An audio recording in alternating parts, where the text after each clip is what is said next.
It is a serious issue with high-rise buildings, which was discovered tragically because of the Grenfell Tower fire. 2.5 years on, hundreds of buildings are still covered in flammable cladding, but that number is disputed. Campaigners argue the true figure is far higher than the government estimates. Today, people living in those buildings and the politicians representing them came to Parliament to demand action to make their homes safe. Rags Martel reports. They live in fear. Residents who worry every day their home could be the next Grenfell. It's very, very difficult. Emotionally, it's very difficult. At times I do think, sorry. Pryor lives in Rivington apartment, Slough, now deemed dangerously unsafe with big bills looming.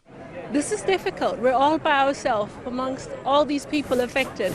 We don't know how long, what impacts it will have on our life. It's very difficult. Every day is a struggle at the moment. End the cladding crisis. Do what's right. This afternoon, people trapped in unsafe homes protested outside Parliament. It is literally a living hell, and it's like being trapped in a living hell for something that was not your fault. We are asking the government today to realise that this is a national crisis. It is not going to go away. Since Grenfell, the government's promised to remove all flammable cladding, but more than 2.5 years after the fire, 310 buildings still have dangerous cladding on them. However, these are just the government figures, and crucially only look at one type of dangerous cladding called ACM. But take a look at this. This fire in Bolton last November spread by a different type of cladding called high-pressure laminate, which is just as flammable and just as dangerous. So these government figures don't include all the dangerous buildings. Independent research by the Association of Residential Managing Agents show it's actually more than 5 times higher, 1,685 buildings, which means around 500,000 residents are living in unsafe homes. Our stance has always been time is the issue here, in a sense, not the money. Get people safe with funding, and then, frankly, we can argue later on about who pays for it. Manchester and London, north and south. From London to Manchester, residents everywhere live in homes with flammable cladding. They're living a nightmare. Homes that are unsafe, so they've no peace of mind, but also homes with little or no value now, so they're financially ruined as well. None of this is their fault either. It's almost 3 years now when 72 people perished in a fire that was preventable and predictable, and it's still the case there are families living in these death traps and the government's dithering and delaying. In a statement, the government said resident safety remains our utmost priority, and there's no excuse for building owners not ensuring that residents are safe in their homes. But those are just empty words for these residents. All they want is an end to their cladding crisis. Rags Martel, ITV News, Westminster. Well, from problems with the outside of buildings to issues inside homes, people living on an estate in Barking have complained for months about their heating. Now, with the cold weather, their situations are worse. Ria Chatterjee has spent the day with 2 people who are part of the Residents Association, hoping things will get better and warmer soon. Yeah, good, thanks. Nice to meet you. Imtiaz Ali launches into his story.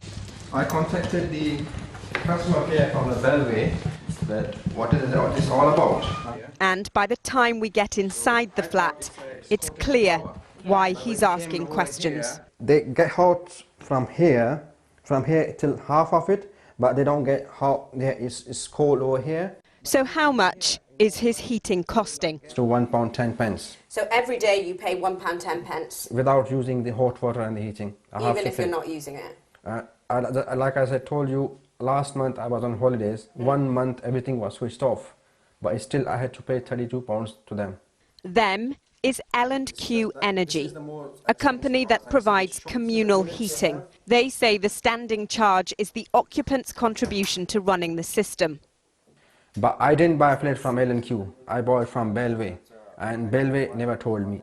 Imtiaz can't change his heating provider. So you're saying that if you'd been properly informed about this heating system, you would not have chosen to live here? Yes, that's 100%.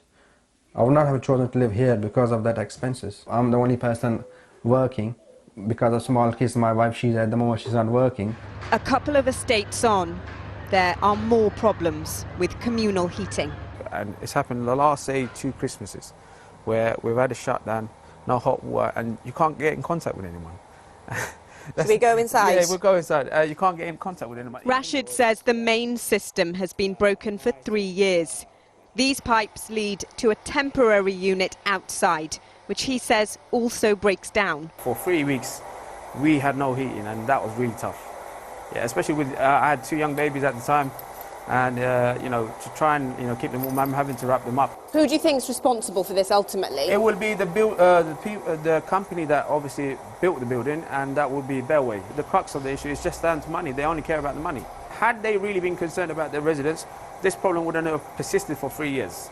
We contacted L&Q for comment, but didn't hear back. Bellway says it remains committed to resolving any customer care issues that are brought to their attention. Ria Chatterjee, ITV News.